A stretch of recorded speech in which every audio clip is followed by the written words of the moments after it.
Good evening, members and viewers. I wholeheartedly welcome for the today's webinar on economic impact in the backdrop of COVID-19. Today, we have with us the elite speaker, none other than our member, CA Mohandas. I welcome you to the live webcast, sir. Thank you. It is proud and honored to be in this live webcast, being an elite speaker of our profession. Welcome you once again, sir. Thank you. Now, we have two more guests from Hong Kong, is none other than our member, CA Anup Gidwani, President of Hong Kong chapter. Good evening, everyone. Is joining from, welcome you, sir. Thank you. Thank you. We have with us another member, CA Dinesh Agarwal from Hong Kong chapter. Welcome, Dinesh, for today's live webcast on economic impact in the backdrop of COVID-19. I also welcome all the members and viewers of Bangalore and Hong Kong. It's a pleasure to have this live webcast today. Now, may I request our chairman of Bangalore branch of ICA, Ravindra S. Kore, to render a welcome address. Very good evening, all the members and speakers to this international live webinar. I have, and before starting, I have to tell one vachana. Ivanarava, Nendenesiraya, Ivanamava, Nendenesaya, Kudala Sangama Deva, Nama, Mane, Maganendenesaya. It is very feeling proud moment that today we are having a Jnana Dasava live webinar series along with our own members, our own country members. The Hong Kong chapter of ICAI is joining with us, Bangalore branch, to host this unique program, and a great personality with us today, and an international caller, CA TV Mohandas with us, sir. On behalf of all the viewers internationally and all the managing committee members of Bangalore branch and managing committee members of Hong Kong chapter of ICAI, I wholeheartedly welcome Mohandas Pai sir to this session. Namaskara, sir. Pai sir, namaste. Members, I wholeheartedly welcome again our co-host program for this program, chairman of Hong Kong chapter, CA Anup Gidwani, to this live webcast. Welcome to CA Anup Gidwani, sir. Thank you, Ravindra. A committee member and very active member in Hong Kong, none other than CA Dinesh Agarwal. I welcome you, sir, CA Dinesh Agarwal. And members, this is a Bangalore branch. It's in a 12th live webcast series after lockdown. So, and 12th, very important number. So, you all people are supporting the Bangalore branch activities. I wholeheartedly welcome you all members for this live webcast. Members, when this Hong Kong chapter Dinesh Agarwal contacted us through our secretary C.S. Nivas, I immediately accepted, and the whole world is watching this today's webinar. It is economic impact COVID-19 by CA Mohandas Pai. Every year we used to have Mohandas Pai once in a year in Bangalore branch, that is after budget public session. So now it is everyone is very eager to waiting for this live webcast. Once again, I welcome all the members and Mohandas Pai sir for this session. Over to Srinivas. Thank you. Thank you, Chairman. I request now Anup Gidwani sir to address our members for a few minutes. Good evening, professional colleagues. On behalf of the Hong Kong chapter and Bangalore branch of ICAI, heartfelt special welcome and thanks to Padma Shri CA Mohandas Pai for agreeing to talk to us today on a very, very topical subject. A lot of water has passed under the COVID bridge, and many experts have expressed their views already on the macroeconomic impact of COVID. Notwithstanding that, we all today are very keen to hear Pai Saab's considered views, and particularly in relation to how he suggests We handle financial management issues like supply chain, finances, capex, cash preservation strategy in these unforeseen and uncertain times. Faisab needs no introduction, and I won't even attempt to do that because it'll take me half the evening. My colleagues today would rather hear him than my voice. So without further delay, I hand over the virtual floor to Srinivas ji to carry forward this evening. Thank you. Thank you, Anup sir.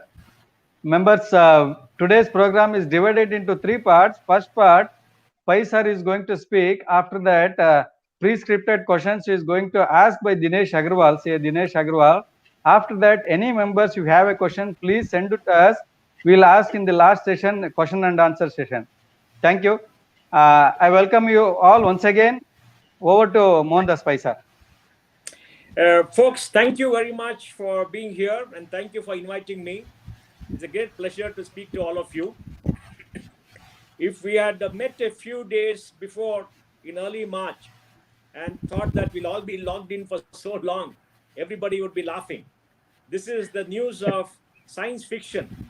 Even in science fiction, I don't recall reading something like this where everybody is logged in, the whole world is logged in. And this pandemic has proven for the first time, possibly in living memory, maybe it happened in 2019-18 in the Spanish flu during the course of the First World War, the whole world could be affected by a medical reason. Now, there is this virus spreading all over the world, and all countries are affected. So the most important thing to remember is all countries are affected, all countries are together. China, Japan, Southeast Asia, India, and then the Middle East, then going on to Europe, the UK, Africa, and the US. And we're seeing large-scale deaths in US, and there is no cure. So the only cure is possibly social distancing, which you're practicing. That means all of us have to be in self-quarantine. So all countries are impacted. And this is the first global event where I remember all countries getting impacted, even though the global financial crisis impacted the developed countries. We didn't see much impact in the developing countries because the financial markets were not so developed, though the global economy came down. So this means in future, we have to be cognizant of any such event impacting everybody and try to work together and keep a watch. And that is a wake-up call for all global leaders. The second important thing that I would say is this had a profound impact on the global supply chain. Now, because China shut down in late January, February, the world realized how dependent it is on China. China manufactures 24% of the global manufacturing, is part of the supply chain globally for almost all countries in the world. It's the largest importer in the world, the largest exporter in the world with a $15 trillion economy, and a massive purchaser of commodities. But the commodity markets crashed. The oil market came down because of lack of demand. Supply chain for manufacturing globally was impacted, and most people around were not sure they could continue manufacturing. So the global supply chain and the impact on the countries because of China was shown up for everybody.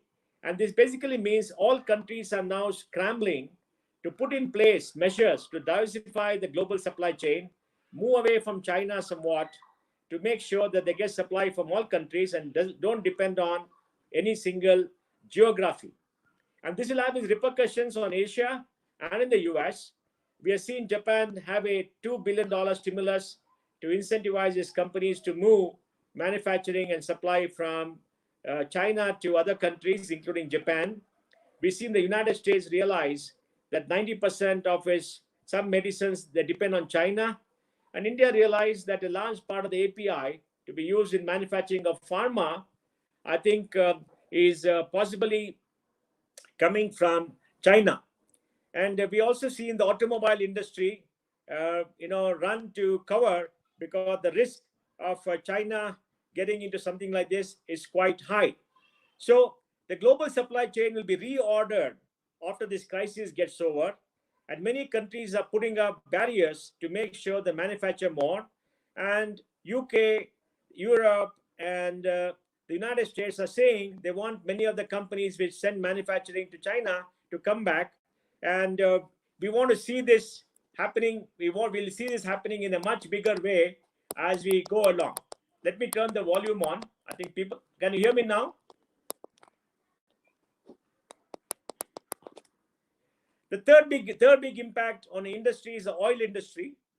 And the oil industry was a $4 trillion industry before the prices came down. The prices have come down from $65 per barrel to around $21 a barrel.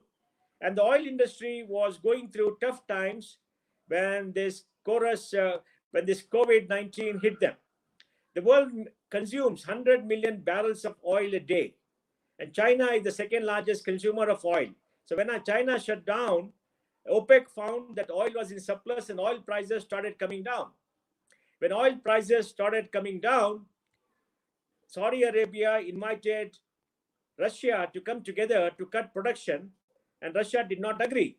Because what Russia realized is every time they cut production, the US shale gas industry increased production. The US has become the largest producer of oil and gas in the world, going up to 13.5 million barrels a day, overtaking Saudi Arabia. But the benefit always went to the US because Saudi Arabia and Russia tried to keep the prices at a very viable level. Reportedly, the Saudi budget is at $85 a barrel, and the Russian budget is at $46 a barrel, and break even for shale gas is around $45, $46 a barrel right now. So the oil industry saw a deep shakedown and oil prices collapsed. We also saw in the global markets the delivery price for oil went negative to $37 a barrel. That was, of course, derivatives. On the same day, the oil was being sold at $21 a barrel. But what happened? Saudi Arabia increased production to 12 million barrels a day and started stockpiling the oil in tankers all around the world. So if you see a map, which comes from many other places, you can see that a lot of tankers are there all across the coast, across Africa, the Persian Gulf, across Japan, China, and the United States. But the bad news and the good news is that the storage capacity in the US in Cushing's field is around 70%, and they feel in the next 15-20 days there will be no more storage capacity. So they come together to cut 10 million barrels a day, but demand has fallen something like 30 million barrels a day, because who is consuming oil? Most of the world is shut. In India, for instance, the price is frozen at a very high level because consumption has come down by 80%. The refineries are shutting down, are reducing their intake because there's no consumption. There are no vehicles in the road. Petrol, diesel is not being consumed. The international airlines have stopped flying. National airlines have stopped flying. So oil industry has come down. And many analysts say that the oil consumption may not pick up for the rest of the year. So oil, which is a $4 trillion industry before this crisis, has now suddenly become a $1 trillion industry. And this means that it's a repercussion of geopolitics in the Middle East, in South America, and also in the United States. In the United States, the shale gas industry will have to shut down. Already they're getting into bankruptcy and filing claims, and President Trump has said that he'll buy some oil to build up strategic reserves. India is also buying oil to build up strategic reserves, but the challenge is the supply chain and everything is getting very difficult because of the knockdown. So a big industry, possibly the second biggest industry in the world, has come to a crisis situation because of consumption.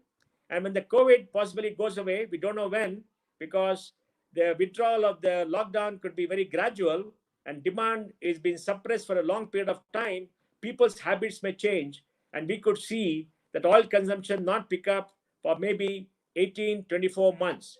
And you can imagine the repercussions, what it will have on remittances by workers from the Middle East. It will have in other areas, especially petrochemicals and petrochemical companies around the world.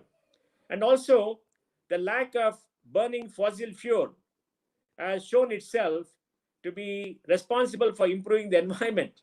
In many countries around the world, in many cities around the world, I'm sure in Hong Kong, it's already happening in Bangalore, people can actually see the blue sky. The sky has become blue. We've never seen blue sky for some time. The air is fresh because nitrogen oxide has come down, and all the satellite pictures in Europe, in the US, and in China, and in Japan, and in Asia show that pollution has come down.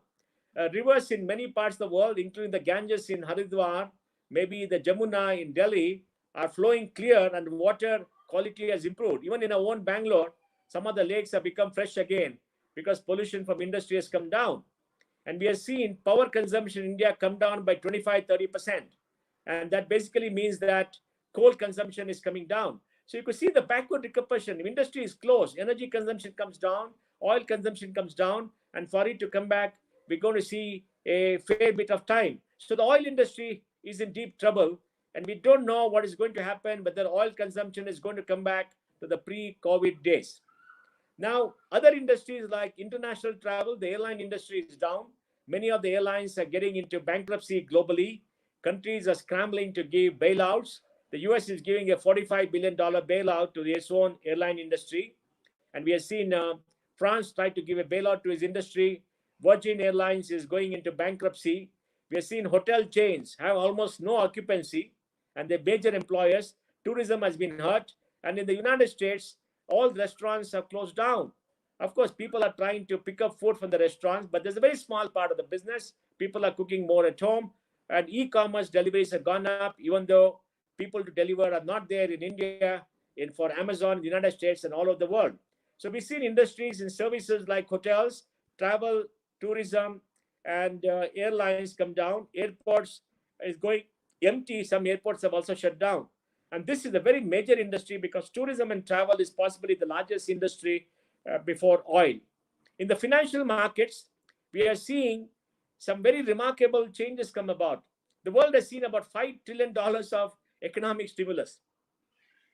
The United States has $2.5 trillion. The US is giving money to MSMEs to pay wages. And the US is also pumping money into the economy by providing liquidity. Interest rates have been reduced to 0.25%, almost negative in the US.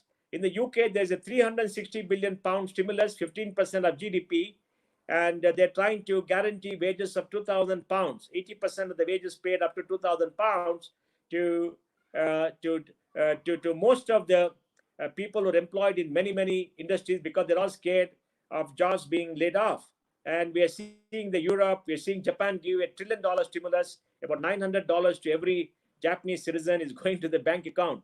So all countries are trying to do many things. So it means essentially that in the financial market, there's going to be a huge surplus.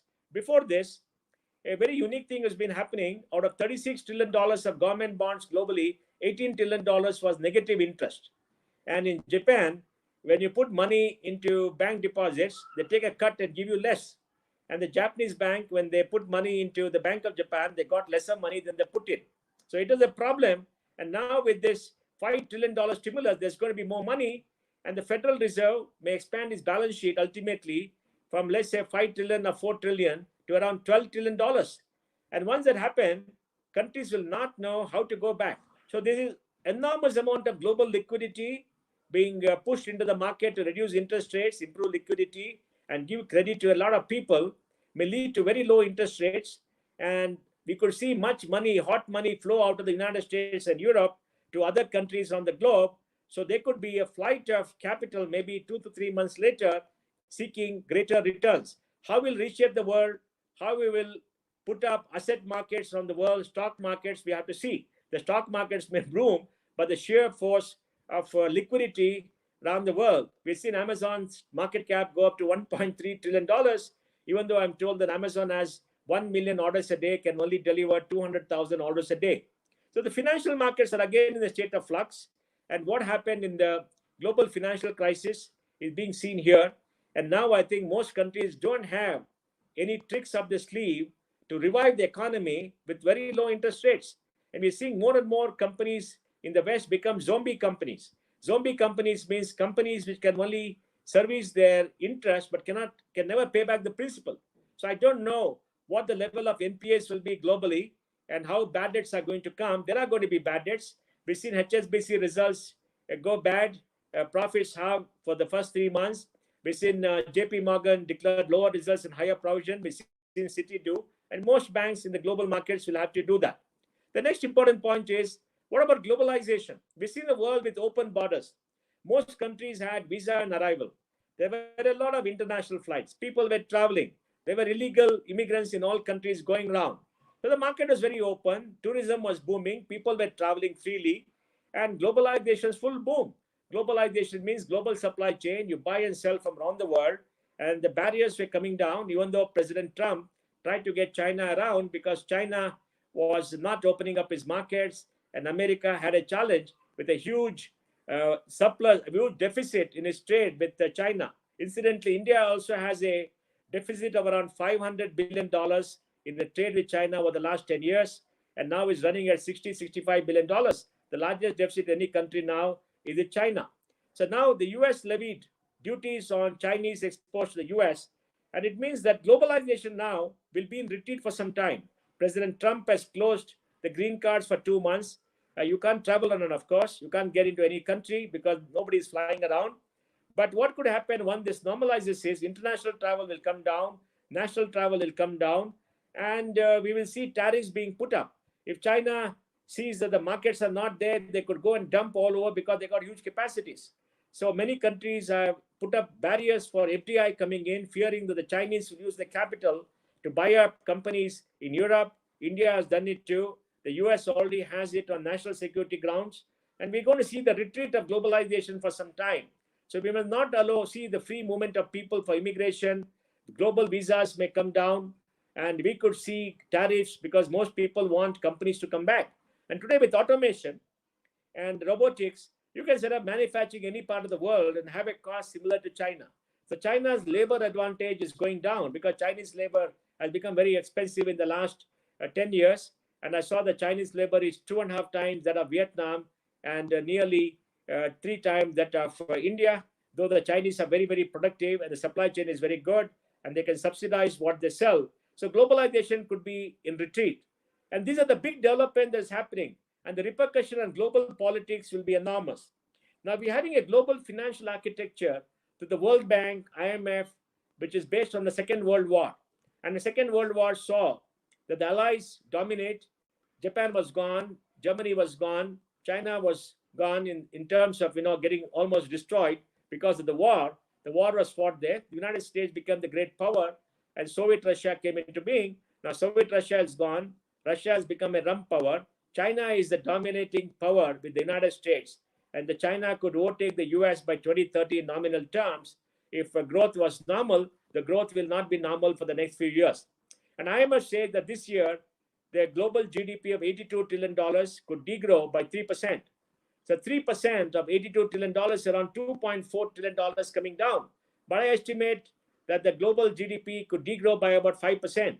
United States will degrow. There'll be negative growth for the first 2 quarters. There'll be recession. UK will degrow. Europe will degrow. And China has already degrown in the first quarter of the calendar year. Japan will definitely be down, will degrow. Southeast Asia will degrow. And India too, people say could have a growth of 2%, though I believe it could be negative. So all these things show that next 2 years are going to be very difficult years for the globe. Nobody knows when this is going to end because there is no vaccine. Social distancing can prevent spreading, but if people get together and work, I think it's going to be very different. And lastly, globally, everybody's habit has changed. Now in this lockdown, technology has come to the rescue of people. What does it mean? See, today, anything that you do, you're using technology and the web. You want to buy, you buy on the web, or you buy through a portal, e-commerce. You want to get educated. Most children are in school. Young people are not in college, and they're all doing e-education. So education has boomed. Content has boomed. Now you've got e-medicine and telemedicine coming. You're talking to your doctor remotely, and you're getting entertainment to Netflix, Hotstar, or whatever it is. So people may not go back to movie theaters. And you're also communicating by Zoom or anywhere else. So people may not, meet physically face to face because people have become comfortable. Now in the Indian IT industry with 45 lakh people, 4.5 million people, 90% of the staff are working from home, 90%. And this is a service industry. It means that after this is lifted, people say that 25-30% of people will always work from home.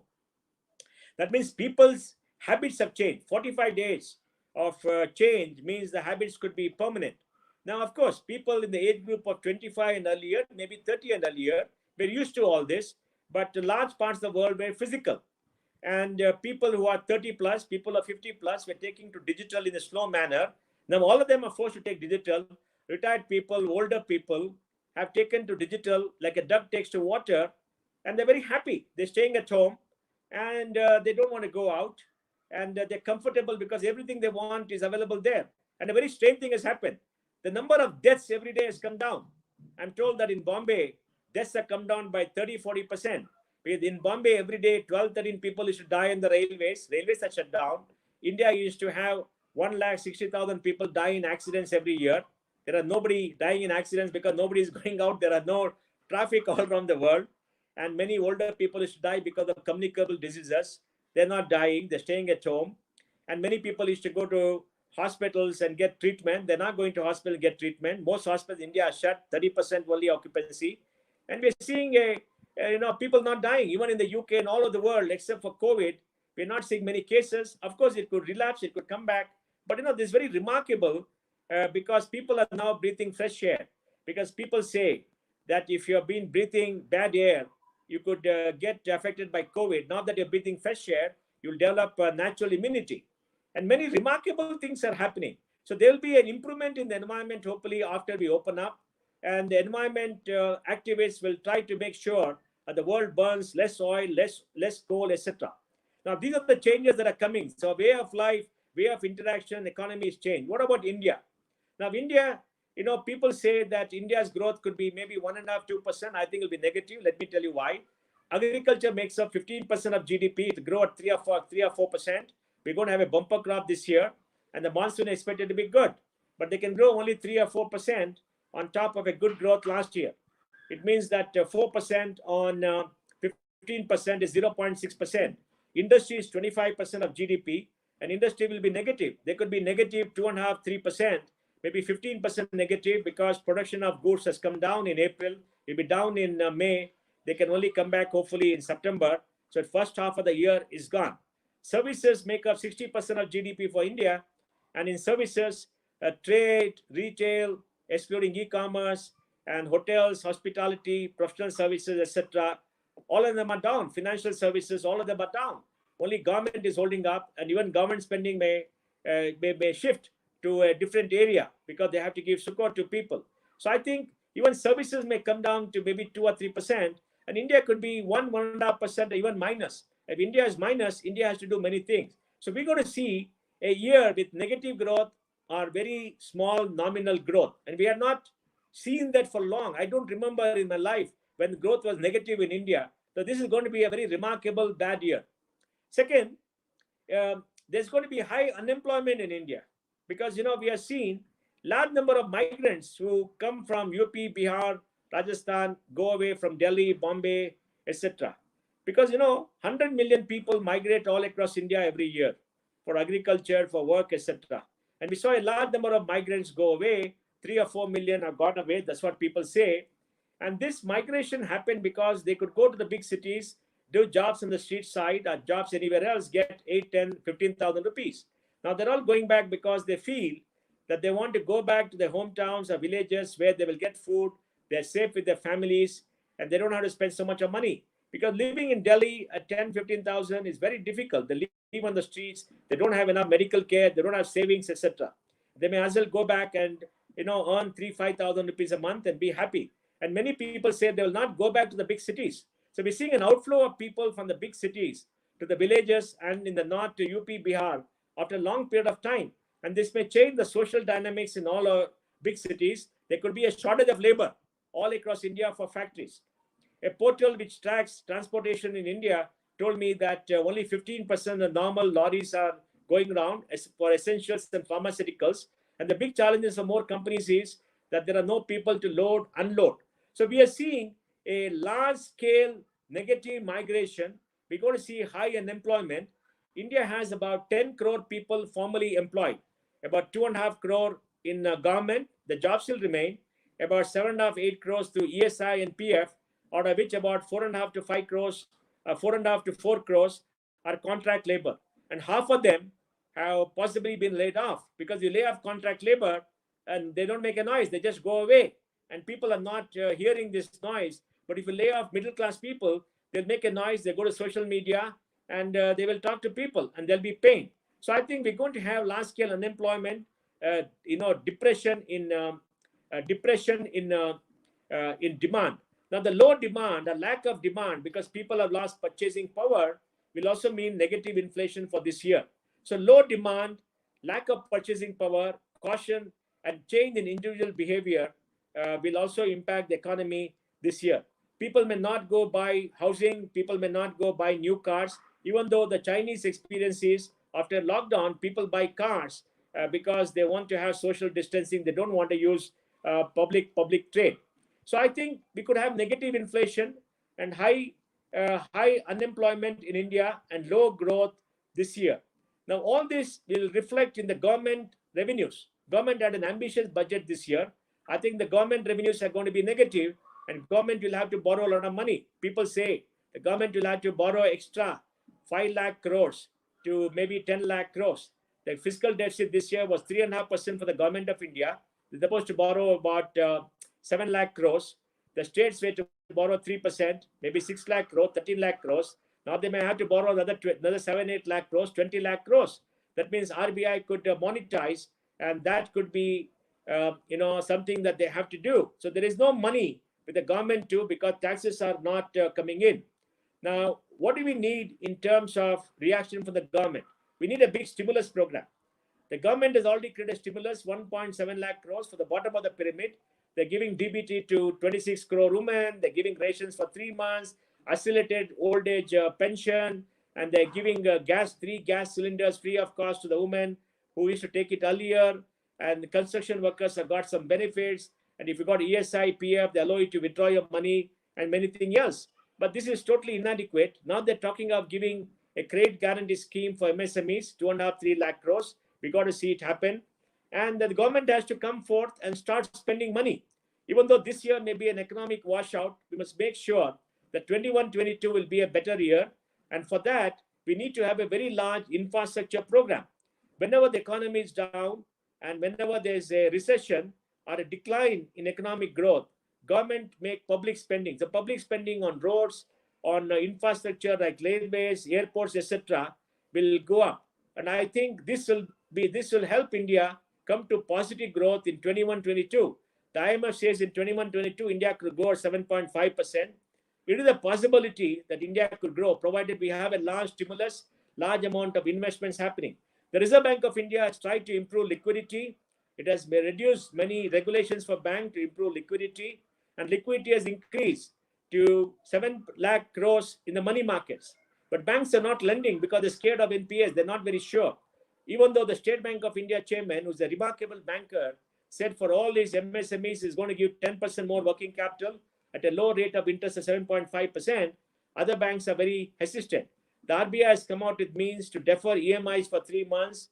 The RBI has told people that we'll give you money at 4.5%. You can on-lend.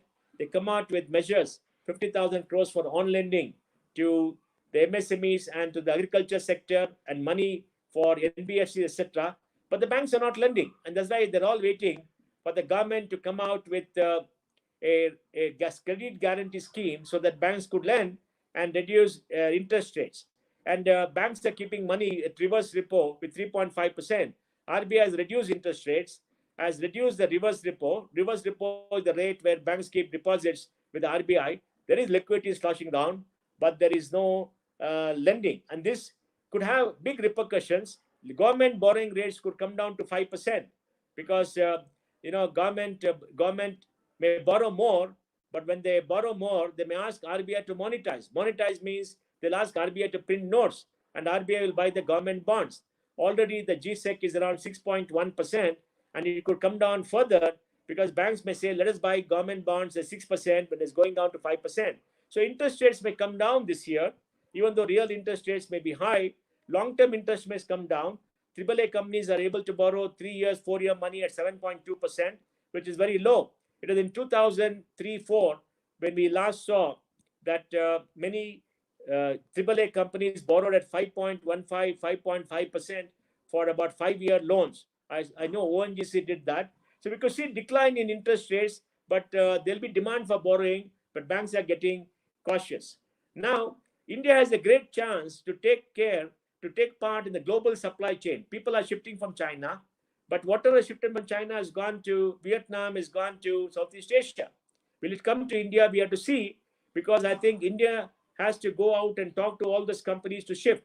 Reportedly, 250 American companies want to set up manufacturing in India. The great opportunity for India to go out and market itself and get more companies to come and set up manufacturing. But what Indian entrepreneurs should do is to set up contract manufacturing. We must remember that Apple has contract manufacturing going out. And that means that they set up large scale manufacturing. The Koreans or the Japanese could come, get these companies to manufacture, put their brand, and export to other countries or sell within this country. And that will create economies of scale, reduce costs, etc. And today, with automated factories using robotics and total automation, the cost of a plant will be the same in Japan or in China or in India. And the labor component is so small, but it'll be efficient for Indians to start manufacturing.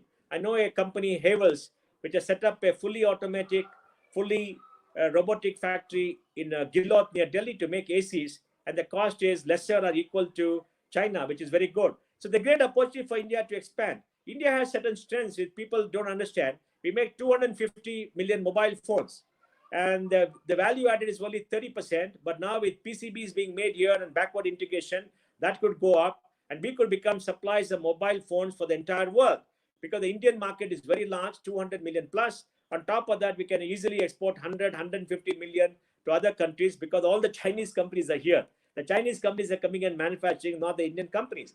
In the pharma industry, we supply 45% of generic medicine for the United States. And we have a large pharma industry, and that could expand very globally. So electronics and pharma, the IT industry could do well from September onwards. This quarter, next quarter could be soft because the West is closed. And when they start opening, they'll cut their costs, cut their fixed costs. They may be offshore more, but the IT industry will do well.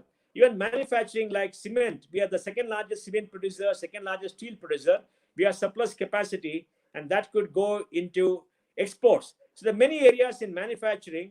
In garments, we have a very large garment industry of about 50 billion, a textile industry and garment industry together about 100 billion, and they have huge capacity, and they could be the next engines of growth. So many things that go out from China could come to India, but we have to take charge of this. The next point I'm going to make is about change in habits. India too, we are seeing change in habits, and the change in habits means all companies have to use e-channels to sell, to reach consumers, because consumers have become habituated. Malls and cinema theaters may see lesser footfalls. People going on the streets could be very much less. People going to restaurants in India could be less. So home delivery, using technology, telemedicine, everything the world has seen in change of habits will happen to India. So startups will see increase in business 6 months from now. Right now, everything is a little bit cool. The e-commerce industries may do well. E-logistics will do well. Health industry, which are all startups, will do well. And many of them will see huge amounts of capital coming in. So all traditional industries will have to change the business model. Now, how should we all react? We are seeing the global economy becoming cold, coming down. We've seen the Indian economy becoming colder. How should we all react? Now, I think all of us should get into survival mode and conserve cash, because cash is like blood in the body. If you run out of cash, you will be dead. We saw a report that said MSMEs have 25% of them having cash from only 1 month. They paid the payroll for March. Unless there's a stimulus or credit come from the bank, they may not make the payroll for April. Another 25% MSMEs have cash to last 3 months. 1 month are over, and they're trying to conserve cash. We're seeing many layoffs in the MSMEs and in startups and many big companies too, quietly. So they don't have enough cash. So they must get bank lending to get going. So habits are changing in India. And for all of us to survive for the next 6 months, 1 year, we need to keep cash. Second, we have to cut fixed costs. Fixed costs means whatever we are paying every month without taking revenues. Now we realize what is true fixed cost, because we have costs and no revenues. If there are no revenues in the month of April, you know what your fixed costs are. So cut it down. And to cut it down, renegotiate rentals, check up whether offices are required, check up whether all the expenses are required. There's been no travel. There has been no entertainment. None of that happening this year, this month. And then don't lay off people. Don't lay off people, because once things come back to open, you may not get the same kind of good people that you have. And there's a time to create loyalty. And the best thing to do is to have a pay cut for senior people, deep pay cut for senior people. For example, in Manipal, in many of our companies, we're having a deep pay cut for senior people. On the lower level, a smaller pay cut. And for the junior level, no pay cut, because they get very much less. So I think by using whatever cash we have, by by creating liquidity, by going to banks, enhancing your limits, and asking your banks to lend you more, we can last out for the next 3 to 6 months. And if it goes down for the next 2 to 3 months, we're going to see many more failures. So survival means we must keep cash, cut down our fixed costs, and keep going. And we must use technology to reach out to consumers. Next, all business enterprises must improve their internal processes. The time to invest in technology, time to improve internal processes, become more productive. I frankly believe that every person in every company can do 2 or 3 times the work by using technology, because the many processes which are antiquated. So check up your processes, cut down unnecessary processes, make sure you can give better customer service, you can reach more customers, you can complete more transactions every day. Today, with banks shutting down, all transactions are going through the web.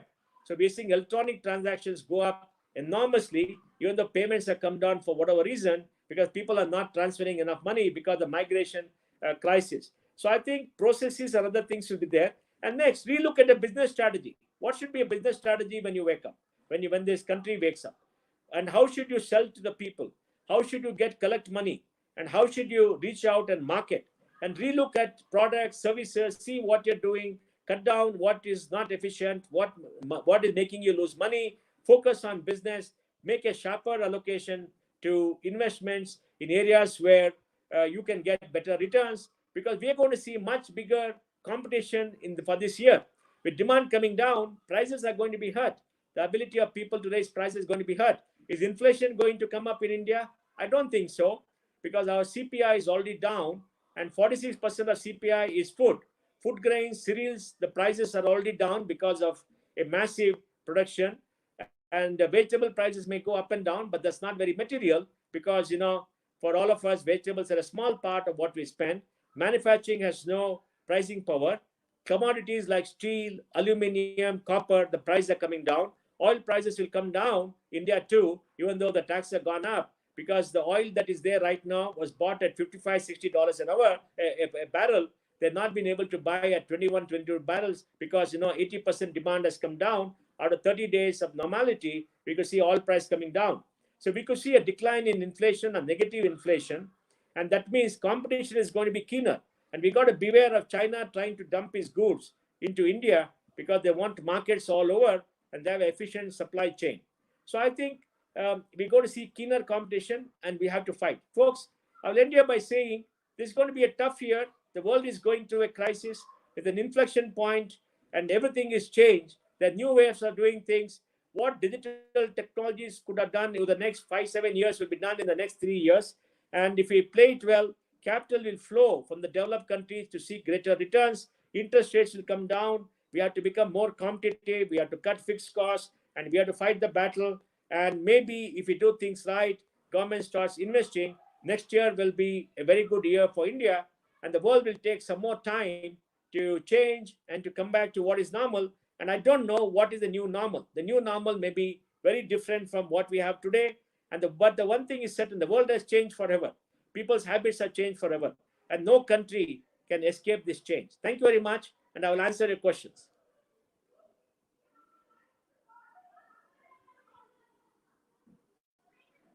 Fantastic. Thank you, Paisa. Can you hear me? Yes, I can hear you. That was wonderful. You took us through the journey right at the 40,000 level, feet through to the the nitty gritties of everything, and the coverage was extremely broad based, right from medicines, pharma, auto industry, right there at the grassroots level of an Indian economy. Thank you so much for that. And to be honest with you, the way I was listening to you, I was shivering as well, because it doesn't look a very rosy picture. Let us have this conversation a little more broad based and on a positive note. And let me ask you with a very straightforward question: what's in store for the CA fraternity in India? How could the CA fraternity use this as an opportunity, uh, emerging as winners from the situation? That's my first question to you, sir. Well, I believe the CA fraternity will do well this year, because all business enterprises want help in managing the finances, in managing the taxes, in trying to become efficient, etc. That means our members of the profession should bring to bear all the learnings that they had. Now remember, when we became a CA, we learned accounting, we learned cost accounting, we learned the mercantile law. I mean, I learned that as it is. We learned operation research. We learned mathematics. We learned many things, taxes, etc. But many people are only focusing on taxes. They must focus on finances, because I think today we are facing a financial challenge. So you should talk to your clients and see how to help them to reconfigure the business model, advise them what kind of strategy they should have, and how to reconfigure the balance sheet and the P&L account, how to take out costs, how to optimize costs, help them get liquidity into the balance sheet by talking to banks and everything else. So I think they are in much more need of chart accountants than ever, but you have to go reach out to them. You have to offer to help them, and you must sit down with them, understand their problem, and give them solutions. I'm sure you can give them solutions. They may not pay you very well, but what you'll do is build up enormous goodwill, and as soon as they see the results, they'll pay you very well. So you can become the confidant, the very close, trusted advisor that all of us always wanted to be to our clients. And now is the time to make that connection. But please reach out, talk to them, advise them, even pro bono, just to get their confidence and demonstrate to them what all you can do. That's an interesting note, and I like the way you kind of refer to the entire spectrum of subjects we have been covering in our CA file, right from operational research to accounting to financial management. Let me shift focus on the investment side as well. I'm definitely seeing in media that there are more than 1,000 companies expressing their interest to come into India. Uh, just getting out of China. How do you see, I know you have spoken about this, that the Vietnam and Philippines are kind of stealing the story, but do you see we can really ramp this up quickly, because otherwise we will lose the plot somewhere in between? What's your view on this, sir? I think we can ramp it up, because I even saw Yogi Adityanath tell his people that they must go to Japan to get those industries. Now, I think, the chief minister of the largest state doing that means other chief ministers are doing it. I know the Karnataka chief minister doing it. What do we need? Now, let me tell you, as far as FDI regulations are concerned, India is very liberal. As for ease of business is doing, India is pretty good because they do it all the time. Yes, there are regulations, but you can live with it. So as far as the central government has to do, they can do many things. But central government can't help you set up a factory. They can't get you what you want. So I believe each state government should have a marketing team led by a person from industry, which will create a strategy, go around the world and get all these companies to come and create infrastructure for them so that they can do many things well. So I think it's very important for industry to partner with government like this. So if 10 states go out and compete, we're going to see a lot more rather than one team go out. And they must have a permanent group of people in each state to do it. Something like the Economic Development Board of Singapore, which did very well for many years. We started something in Karnataka called Invest Karnataka. It didn't take off because the bureaucrats made sure it didn't take off. Now they are interested again because there's an opportunity. But Indian entrepreneurs have to decide they want to be part of the global supply chain. They will set up manufacturing. They will create products for others, and they want to export. And I think the realization is coming, because if the growth is very less in India, you will have surplus capacity that you can export, and you have to create collaboration with others. Now, people may go to Vietnam, but Vietnam is a small country with maybe 65, 70 million people. Wages will go up if everybody goes there. Because remember, in China, about 500 million people are working in global manufacturing. Okay, 500 million people. Now, even if 10% goes, that is 50 million jobs that will go. And if 50 million jobs go all where, it will swam the small countries. So people will understand that India is a large internal market. India will grow in the future. It will become a $10 trillion economy by maybe 2032. I should say 2030. Now I should say 2032 because it's a bad year. And the large Indian market will allow you to have economies of scale. So I think this is what we need to do. And I think it'll be very positive. Even if you miss the initial bus, I think all industry will understand that this is the way to go. That's a fantastic one. And so you have been the HR of a multinational. You have been the head of HR for a multinational organization. In this situation, if how would you think the HR practices would span out? From a CA community to the people working across industries. What are the new skill sets we need to develop, and what is something we need to unlearn quickly? Well, I think the most important thing that HR has to learn and they're supposed to learn is communication. In a time of crisis, you must talk to all your people and keep their morale high. You must tell them what is happening, be honest, and tell them what precautions are taking and how we are all together and how we'll come out of it. Because if people's morale is high, people feel engaged, their productivity will go up dramatically. Two, you must help them adjust to work from home. And work from home will create mental issues. will create mental health issues because people will be stressed. It's not a joke. If you are a young person, you are in a paying guest accommodation, don't have enough working space in your house to work from home. It looks very romantic. It's not romantic. And if you are young people with a small child, couple of children, it is taking care of two children all the time in the house with husband and wife is there is difficult. And for all of you, I'm sure you know that if you're in the house and the wife is there all the time and you are there all the time living together, it's a very difficult thing because if you don't have room in the same in the house, you are in the same room, it is difficult to communicate. And we always know that absence makes distance makes love flourish. And now when you're together, it's difficult. All right, the romance goes away pretty quickly. So I think work from home is not for everybody. It may be for people above 40, 45. So we would like to make the life comfortable, talk about mental health issues, about depression, give them the confidence. And third, everybody is scared of losing their jobs. So you got to give them assurances, work with your CEO and the CFO to make sure that as many jobs are retained as possible. Don't take harsh decisions because of the culture in India, we're not used to this kind of decisions, and we're not Americans. We can hire and fire and pay more. We pay less. So we got to keep the flock together. And the leaders have to demonstrate leading by example.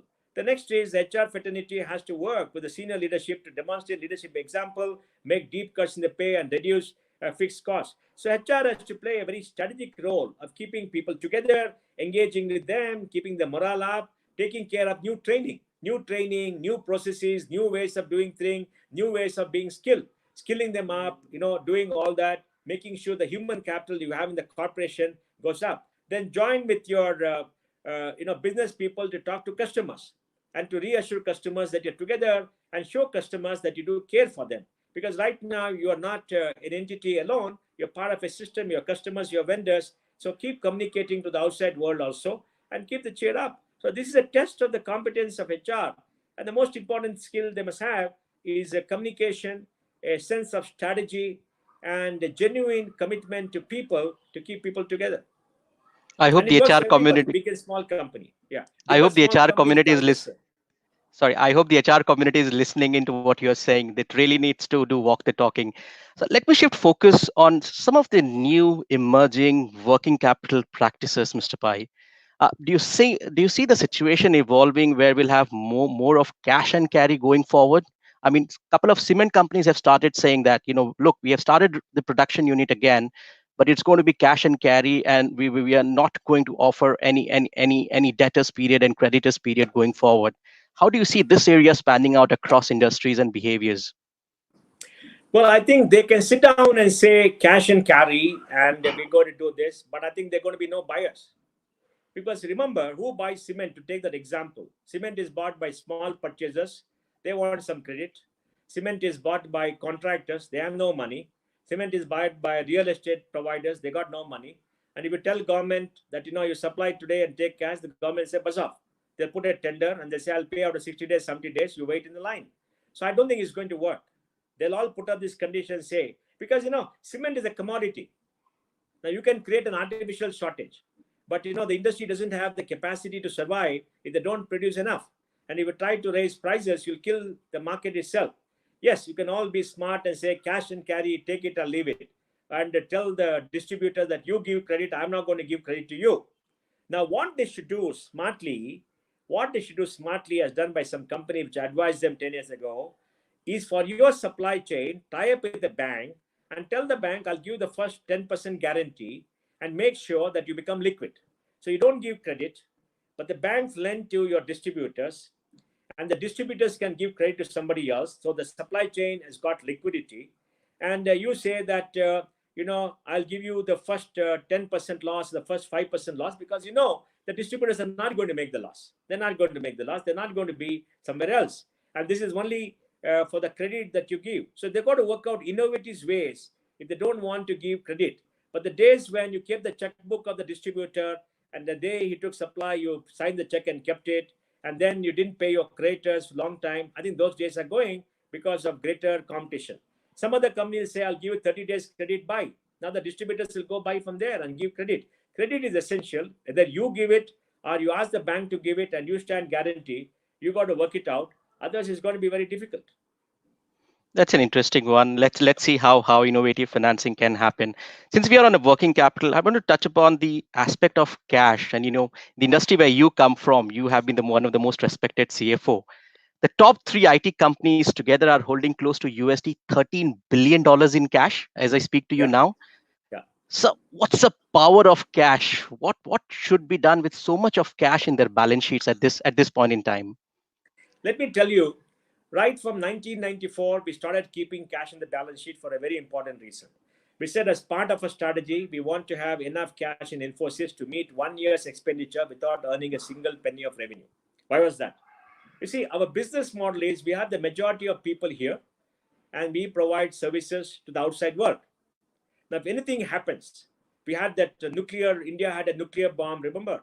They had a nuclear blast and there was a Yep. talk of going after India. There was a fear. And then During there were Vajpayee times, visa challenges 1999. all through, And that was the thing. Then the global financial crisis where things shut down.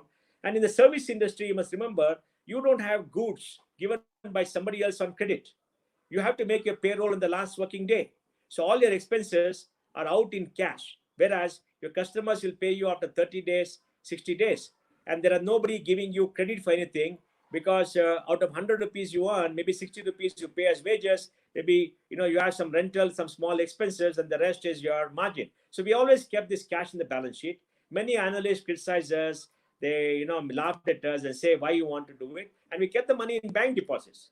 We didn't even keep it in money markets. We didn't invest in equity, even though we made a mistake in 1994, and I had to publicly apologize because we lost some money. We said this money is in 90 days. 90 days is cash and cash equivalents. Remember, in the balance sheet, it's called cash and cash equivalents. Even though we went on renewing it, and we put money with HDFC used to laugh. Said, why didn't you give me a 5-year deposit? The money has been here for 10 years. We said, no, it has to be cash and cash equivalents. So I'll give you for 90 days. It'll renew automatically. Don't worry about that. And we did it with all the banks. And then we had risk diversification. We told SBI we can only give you 500 crores. And they were very upset. They said, 500 crores? What is the problem? I said, you are risky for us. We are risky? They were surprised. They said, yes, we have a limit for everybody. Now it's about 2.5, 3,000 crores. But whatever it is, we did all that and we kept the cash. Now it's coming in handy. Because whatever event we thought we should be ready, it happened. It actually happened. I never imagined it could happen. Even I didn't believe that. We did it for reasons that, we are a services company and we don't want to borrow money because, we didn't want to borrow money for various reasons. So I think they have this money. Now, what is the power? One, they will survive even if it goes on for 6 months, 8 months. They will keep all the best people because they can pay salaries. The clients will want to come to them and work because they can give credit and take money after 80 days, 90 days for the best customers. And then because they have the cash, they can buy some companies which are run out of cash. Because a service company, you can easily run out of cash. If you don't have cash, nobody will give you money. Because against what asset will they give you money, or what are the recourse they have? You have almost no recourse. You could have AR, some of the AR could go bad. So I think we could buy many companies which may run out of cash. Because they run out of cash, the business will disappear in 30, 60 days. So acquisitions, keeping cash, survival, growth, etc., all that will be there. So I believe that there'll be a consolidation of vendors in the IT industry. The smaller vendors who don't have cash and everybody will go. So I think, it pays off. So I would advise everybody that, look, if you are in business, keep cash on the balance sheet in safe bank deposits or government securities for at least 6 months expenditure. Build it up. And if you are an individual, make sure you have money on call in very safe capital protected investments to take care of your basic needs at least for 1 year. The balance money can be put taking a greater amount of risk or whatever it is, but keeps money somewhere which can last you for a year without earning any revenue. And for pensioners, please be careful. Put in instruments, you may get lower return where your capital is protected. Don't take any risk because you're in no position to take risk. When you're younger, you can take some risk. And for people who got surplus money, when there's a downturn, go buy equity. Because, we've seen some very good top-class companies will survive at very low prices. It will come back and the market comes back. It is a big stock, big cap companies which have come down with solid balance sheets will do well. So I think, this is a message. So I think the CFOs of business enterprises have to put all these messages and build up liquidity. And they must build up credit lines to the banks. Remember, in the last global crisis, we read that General Motors and Ford called in the banks to give them $8-10 billion because they had credit lines. Even though they had a lot of cash surpluses some point of time, they still have credit lines. So build up credit lines with banks buy some insurance. So I think all these things are important. And for individuals too, buy some insurance, keep some money in the bank, be liquid, cut down your costs to make sure that you have liquidity and spend over and above that. Fantastic, sir, and this is a very valuable piece of advice. Now, let me ask you to go to the finance ministry, sir. If I were to make you the finance minister of India, sorry to put you in a little uncomfortable situation. Uh, M- MSME should be the focus, right? I mean, what would you play out for the MSME this time, because they are literally crying, sir? What are your Okay. views, your thoughts here? In fact, we wrote a paper about 5 weeks ago and sent it. I think government has seen that. The first thing India has to do is take care of 60% of people below the poverty line. Government has done that. They've given DBT, they've given free rations, etc. They must expand that because many people don't have ration cards, and possibly continue that till June, maybe September, till the economy comes back. Second, run the Marega program, that food for work program, where people get jobs in rural areas, because they are the first. They should be the first priority for any government, and Prime Minister Modi is doing that. The next important thing is give back income tax refunds, GST refunds, give the 14% guaranteed GST, which are not given for the last year to all the states. So give back the money of people back to them. Don't hold on to the refunds, because the refunds they get interest of 6%. It's cheaper than government borrowing. Whereas if you don't pay taxes, you have to pay maybe 18% or whatever it is. So give the money back. And we've been pushing government for that. The government said we are releasing 18,000 crores, giving some GST refunds, custom refunds, etc., and some income tax refund up to 5 lakhs. We've been telling them, whatever the refund you after this year, please give it back. Don't harass people. It's their own money. That's one. I will do that. Next I will do is government owes contractors in National Highway Authority, in the railways, and in the health sector for Ayushman Bharat and everything, for purchase of goods and services money. Pay back all the money that is due to your vendors, because give them liquidity, give them own money. If you have to borrow, you borrow money and give it back. I think that's very important.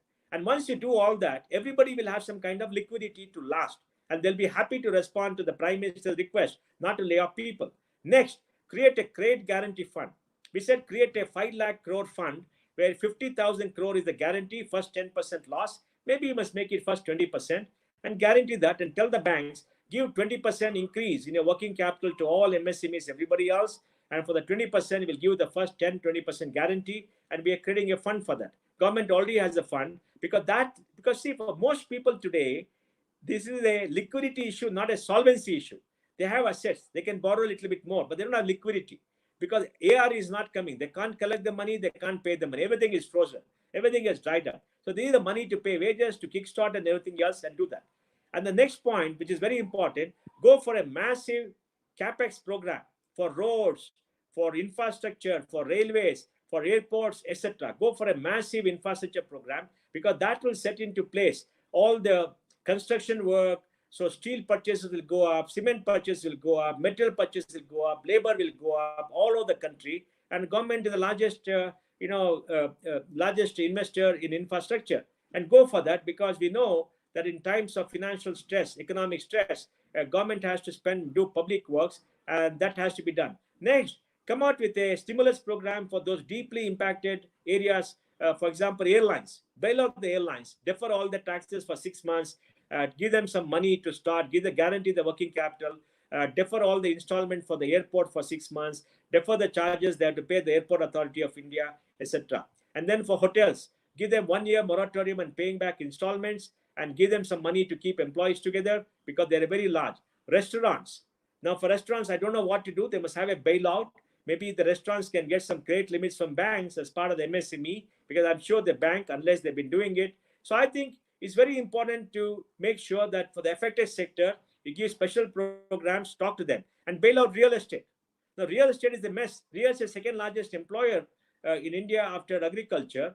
Now, restructure most of the loans they have, and come out with housing loan scheme for people to buy, and tell the real estate sector, cut your prices by 20%, take a hit, and liquidate all your stocks, and reduce the registration charges when you buy a property. Right now, most states charge 5%, make it 2.5%, and ask them to go on a drive to clear up all the stocks, get liquidity, and become lighter. And if the banks have to take a hit, tell them to keep it interest free with security or some property, so the banks can take it or required. So you have to talk to real estate, so they start construction of property which are already half done, and get people back to work. because real estate is given a bailout and done in a proper manner without giving them an undue benefit, then the employment will start again. The key is to get people back into jobs. The key is to start the circulation of money in the economy, and the key is to make sure that most business enterprises don't go into bankruptcy or shut down. Because imagine, of the 4 or 5 airlines, some 4 airlines shut down. What happens to you, right? Of that 4,500 real estate companies, 3,000, 4,000 shut down. What happens to you? They won't have execution capacity.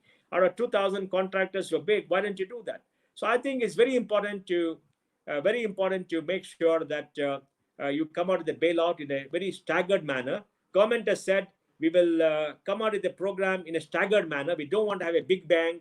It's not right for us. We'll see what goes. But I keep telling the government, give hope. Right now, come out of the MSME program because they got to make the payroll for April. Today is the 28th. They got to pay by the 30th or 10th of May. They don't have money. So give them hope. Come out with a large program so they can make the payroll. Keeping people in jobs is important.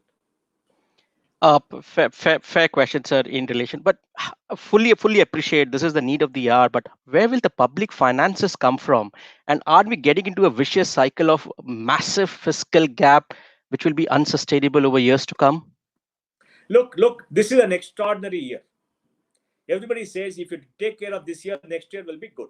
And this year there could be negative economic growth or zero growth, right? India's GDP is 205 lakh crores, 2 crore, okay?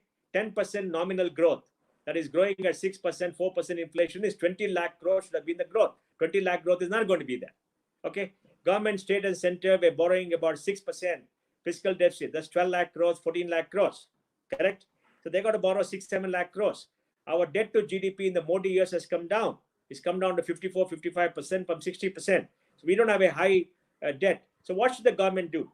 One, I think the Reserve Bank of India has got 6,69,000 crores as reserves in the forex revaluation and gold revaluation. I think they got 1,96,000 crores of gold at 90% market value, 614 tons at $24 billion as of June 30th.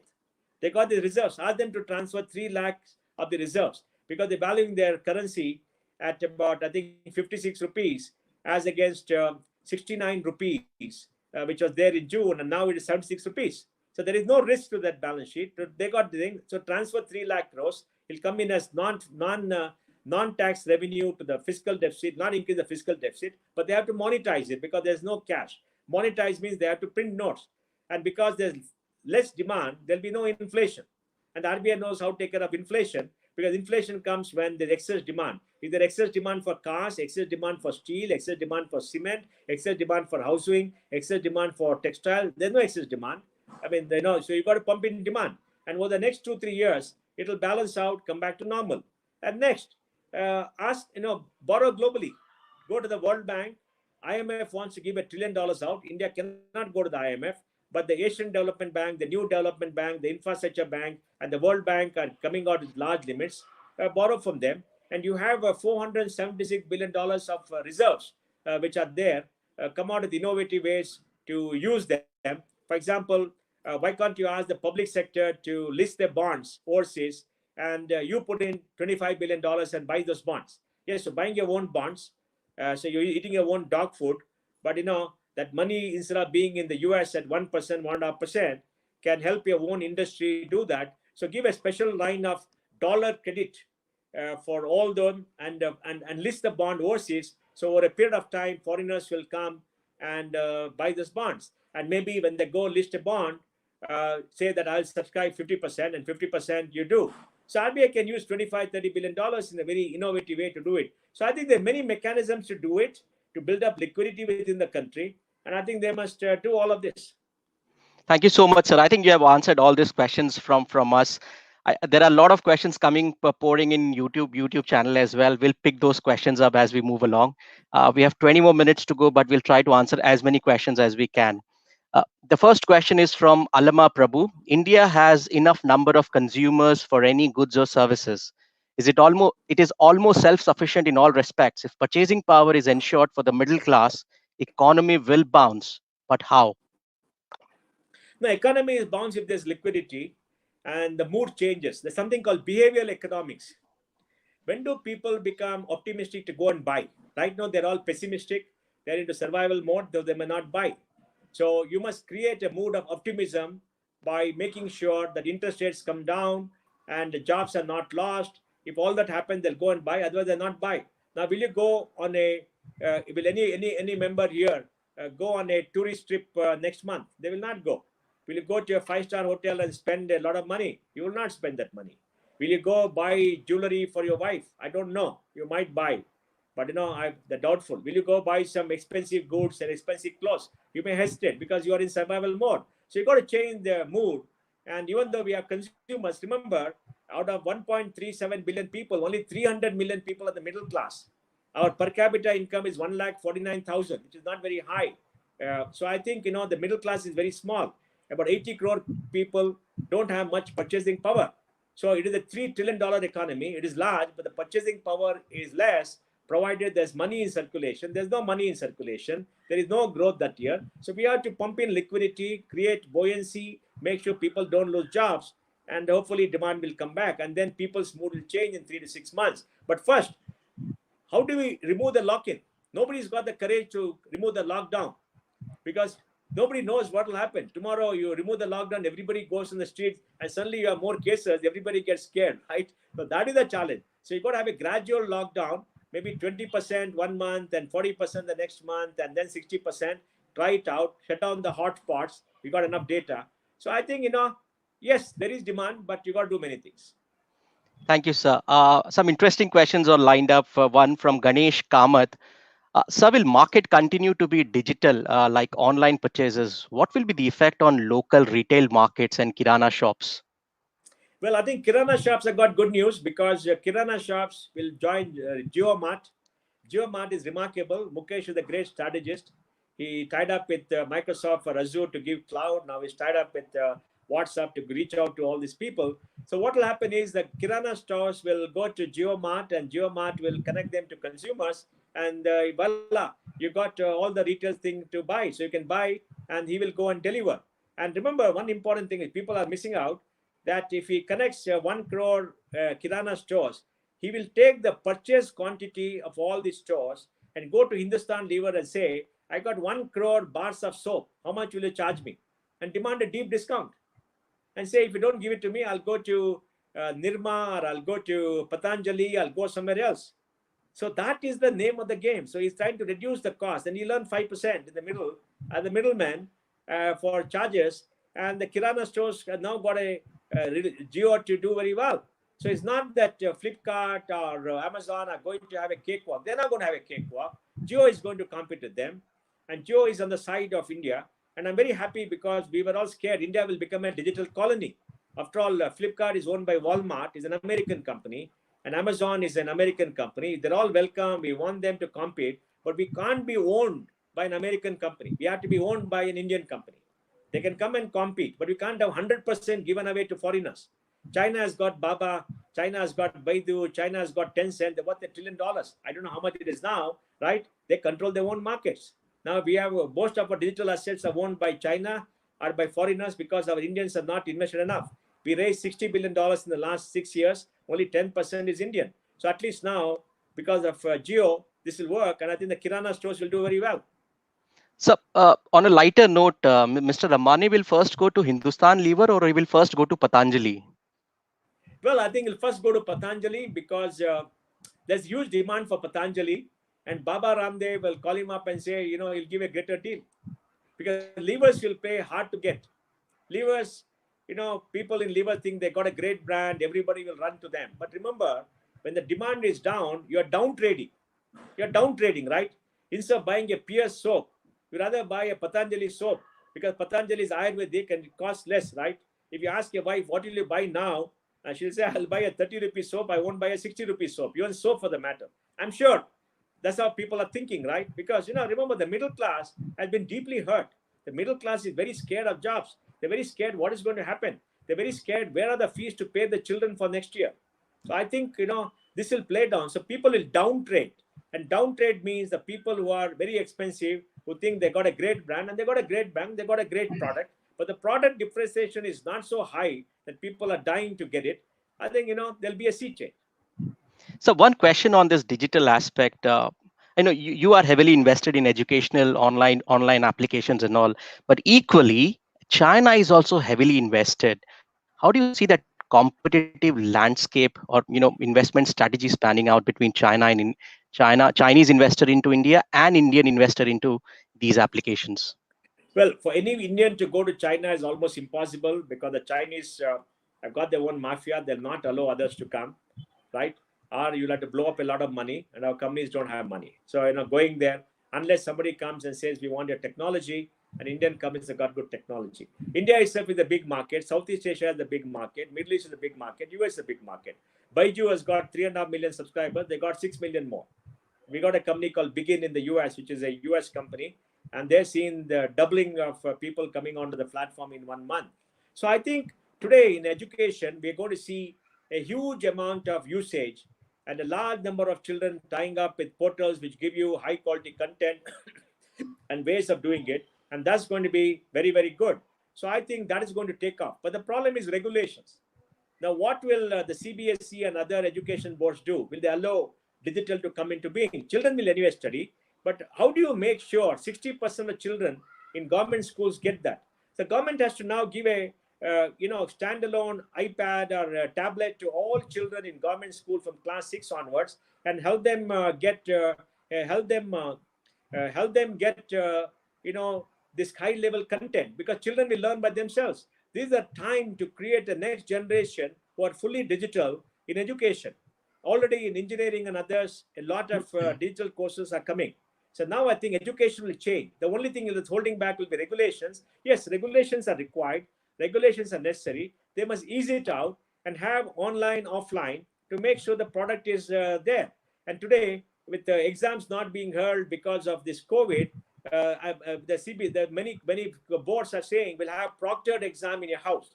There'll be a camera and webcam, and then you can write the exam on your iPad or your laptop, and we'll watch, and we will let you write the exam. I think it's a good idea. India has got everything to go for the big bang for e-education. So you've touched about education, and there are a lot of students who are also watching this YouTube live. Uh, well, while we do appreciate this needs to be done, but there is also some repercussions which is happening. A lot of offers are getting withdrawn because companies are simply refusing to take them on board. Yeah. How does this fraternity, which is struggling to get their first job out of college, they should be what should they be doing at this stage? How should they be upskilling, or strategy for them? Well, first of all, I think look at courses available for free on Coursera and other places and try to do the courses. Look at the courses the institute is offering, government is offering, and try to do the courses. And if you're not able to get a job after that, work with CA firms as an apprentice almost free of cost. Everybody wants low-cost people coming. They'll at least, you keep your skills going. And then see whether you can do a master's program. Try to do an online master's program and learn more and develop expertise. And for CAs, I would say go join a firm, neighborhood, so you don't have to go outside your home city, and work with them even if they don't pay you much. And I'm sure they'll try to pay as much as possible. It's difficult for them to pay too. And keep your skills till you get an opportunity, maybe 6 months, 9 months down the line. And if you're an engineer and the jobs are coming by, go learn coding. Learn coding in your house. There are a lot of programs available on the web. Do many more courses. Improve your skills. Warren Buffett made a very important point. I remember when somebody asked him, what is the greatest investment an individual can do? And he said the greatest investment an individual can do is improve his or her own education and skill levels. So upgrade your skills, get the new learning, do a master's program, and wait for things to turn around. That's the only thing you can do. Don't waste your time. Absolutely, sir. That's a valuable piece of advice. And Couple of other I have a request for our institute too, since we got our Bangalore chairman and everybody else. You must tell the institute to have proctored examination and lot more e-learning courses. I think Raghu, when he was president from Bangalore, he did many things, and lot more courses are being held. What about exams which can be proctored instead of going to a place? And exams which are based on open book or 3 hours. You give a good question paper, let them refer to a book and do whatever it is. Why do you have the secrecy of the exam? Why can't you take books and refer to them? Because you got 3 hours, you got to solve problems. The problem can be from anywhere. And if you're not read, you have to go through all the book, you'll never get the answer, right? And 3 hours will be shut. And you can sit in your house before a camera, and you got technology to make sure nobody cheats, because the camera and the sound mic will pick up noises around. Nobody can whisper. and you can see whether you got something in your ear and otherwise. And you can refer to books and write an exam, because once you finish your exam, you go out in the real world, you can refer to books, you can call up somebody, you can do everything else. So why this secrecy to cram everything into your head and create the tension just to write that exam? Correct? I think they must learn how to change and make it much more open, and maybe make the, instead of having one exam, have a series of courses which they can pass through the year, and if you get all the credits, you get the degree. What is wrong with that? Absolutely. So Definitely. if I could add to that, and look at the platform that we are talking on. A lot of overseas chapters are also listening in, Paisa, to you Yeah, today. I mean, yeah, this could be an opportunity, and the entire world is coming together now, right? I mean, there are a lot of seasoned professionals in overseas chapter, and thanks to yeah. Ravindra Dinesh, sir, yeah, and Dinesh, this is the this is yes, a this is a golden opportunity for the institute to train 3 lakh chartered accounts in IFRS, because absolutely, IFRS is a global standard. Our standards are not the same as IFRS, substantially Sir, so, maybe 20% not there. Train every everybody in session, IFRS and let yeah, them sir, free. They will conquer the world. sir, every session I used to tell the term challenges into opportunities. So Yes, it will be applicable now for the CAs to make this yeah. challenges into The opportunities.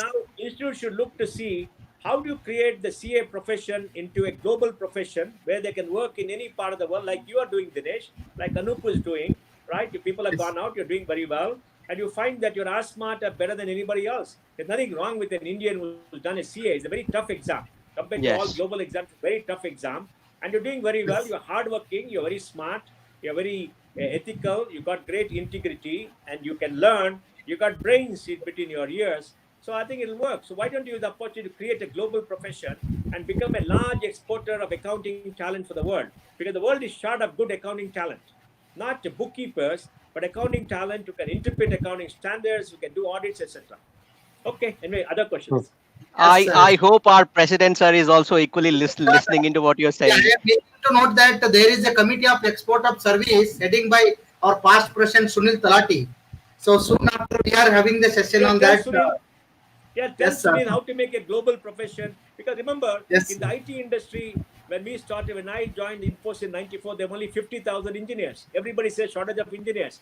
We got the engineers from all other areas, trained them up, put them in the courses, made them world class. Today, there are 45 lakh people in the IT industry, and India has got the second largest number of engineers. America has got 6 million engineers, 1 million are Indians there. Out of 4.5 million here, 2 million work for American companies. Out of 8 million working for American companies globally, 3 million are Indians. We done all that magic, right? Why can't the CA profession do that? Okay, Yes, next sir. Yes, question. sir. All Definitely, right, sir. We will do it. Yeah, absolutely, now, as Dinesh, you can do audits from the web, right? You can sit in India and absolutely. do the work for the globe. You can be part of the global gig economy for accountants and work and close the books and do anything else. And it's a good gig economy is a good way for people to connect. For example, you people in Hong Kong can outsource much of the routine work to CA firms in India and get it done at a much lower cost. And I'm sure your clients will agree. Anyway, go ahead.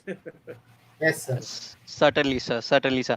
I think we have got lots and lots of question, Pai, sir. As always, people love to listen to your perspective, but I think I'm afraid we are running a little short of time, and we need to also do justice to our Dinesh, there's closing one question remarks. I saw, which I want to answer. Sure. Why did the government clamp down on those 50 IRS officers? I personally believe the recommendations were very perverse. Recommendations were very perverse. It was a control-oriented recommendations, much against what we want in the future, because levying more tax is not something that anybody wants. And in the last 5 years, we have seen the number of disputes go up from 4 lakh crores to 9 lakh crores. We've seen much more perverse assessments grow. Customer service come down, because I know most of you go for assessment, you're made to wait. Many treat you cordially with respect, but they have to improve their customer service. They have to reduce disputes. They have to make sure that they don't pass bad laws and get more controls. They have to reduce the fear that people have about the taxpayer and make it a good service. Instead of doing that, they say levy inherent tax, put more surcharge, put more this, soak the rich, etc. They already increased the tax rate to 43%, and many of the high net worth people are not earning anymore. They're creating structures which many of you are advising how to bring it down, and that is bad. Earlier at 35%, they didn't want the structure. They're happy paying 35%. Now at 43, people don't want to pay. So I think that is a control thing, and that's why the government came down. And also, IRS policies cannot dictate policy and tell the government what to do, right? It has to be done by the finance ministry. So I think there were challenges. I hope you understand why the government came heavily on them. All right, we have 5 more minutes to go. Time for sincere and heartfelt vote of thanks to you, Paisa. Dinesh Agrawal saying thank you from the bottom of my heart. You are a Lord Saraswati figure for me and for the entire fraternity. Thank you so much. I now hand it over to Srinivas sir. Thank you, sir. We had an amazing session last 1.5 years. You created a picture like from local to personal, personal to global.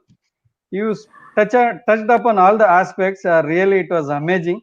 Only you can speak. It shows your command on the subject and ability to speak on economy. Really, hats off, and we bow to you, sir, for your knowledge.